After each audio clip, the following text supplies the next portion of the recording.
ಕೊಳವೆ ಬಾವಿಗಳಲ್ಲಿ ನೀರು ಬರದೆ ಪ್ರತಿದಿನ ಕೆಲಸ ಕಾರ್ಯಗಳಿಗೆ ಹೋಗುವುದನ್ನ ಬಿಟ್ಟು ನೀರಿಗಾಗಿ ಕಾಯುವಂತಹ ದುಸ್ಥಿತಿ ಹಾಗೂ ನೀರಿಗಾಗಿ ಮಹಿಳೆಯರು ಕಿತ್ತಾಡಿಕೊಳ್ಳುತ್ತಿರುವ ಘಟನೆ ಕೋಲಾರ ಜಿಲ್ಲೆಯ ಶ್ರೀನಿವಾಸಪುರ ತಾಲೂಕಿನ ಲಕ್ಷ್ಮೀಪುರ ಗ್ರಾಮ ನಿರ್ಮಾಣವಾಗಿದ್ದು, ಸಾರ್ವಜನಿಕರು ಜನಪ್ರತಿನಿಧಿಗಳ ವಿರುದ್ಧ ಹಾಗೂ ತಾಲೂಕು ಆಡಳಿತದ ವಿರುದ್ಧ ಲಕ್ಷ್ಮೀಪುರ ಗ್ರಾಮಸ್ಥರು ಆಕ್ರೋಶ ಹೊರಹಾಕುತ್ತಿದ್ದಾರೆ ಎಂದು ಇದೇ ತಿಂಗಳು ಜುಲೈ 4ರಂದು ಸುದ್ದಿ ಪ್ರಸಾರವಾದ ಹಿನ್ನೆಲೆ ಇಂದು ಶಾಸಕ ಜೆಕೆ ವೆಂಕಟಶಿವಾರೆಡ್ಡಿ ನೀರಿನ ಸಮಸ್ಯೆ ಕುರಿತು ಮಾತನಾಡಿ, ಈಗಾಗಲೇ ಕೊಳವೆ ಬಾವಿ ಕೊರೆಯಲು ನೀರಾವರಿ ಇಲಾಖೆಯವರಿಗೆ ಸೂಚನೆ ನೀಡಿದ್ದೇನೆ.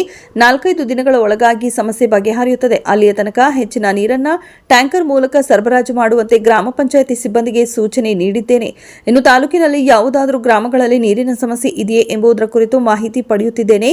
ಯಾವುದೇ ಗ್ರಾಮಗಳಲ್ಲಿ ಸಮಸ್ಯೆ ಇದ್ರೂ ಸಹ ನನ್ನ ಗಮನಕ್ಕೆ ತನ್ನಿ, ತ್ವರಿತಗತಿಯಲ್ಲಿ ಸಮಸ್ಯೆಯನ್ನು ಬಗೆಹರಿಸುತ್ತೇನೆ ಎಂದು ಶಾಸಕರು ತಿಳಿಸಿದರು. ವರದಿ Arun Kumar, HM ASS news. ಒಂದು ರೀಟ್ರೀಲ್ ಮಾಡ್ತಾ ಇದ್ದಾರೆ. ರೀಟ್ರೀಲ್ ಮಾಡೋದಕ್ಕೆ ಈಗಾಗಲೇ ನಾನು ಮಾನ್ಯ ಜಿಲ್ಲಾಧಿಕಾರಿಗಳನ್ನ ಸಂಪರ್ಕಿಸಿ ತಾಲೂಕಿನಲ್ಲಿ ಎಲ್ಲೆಲ್ಲಿ ಅಭಾವ ಇದೆ ಅಲ್ಲೆಲ್ಲ ಕೂಡ JJM ಅಲ್ಲಿ ಡ್ರಿಲ್ ಮಾಡ್ತಾ ಇದ್ದಾರೆ. ಅದರ ಜೊತೆಗೆ ರೀಡ್ರಿಲ್ ಮಾಡೋದಕ್ಕೂ ವ್ಯವಸ್ಥೆ ಮಾಡಿದ್ದೀವಿ.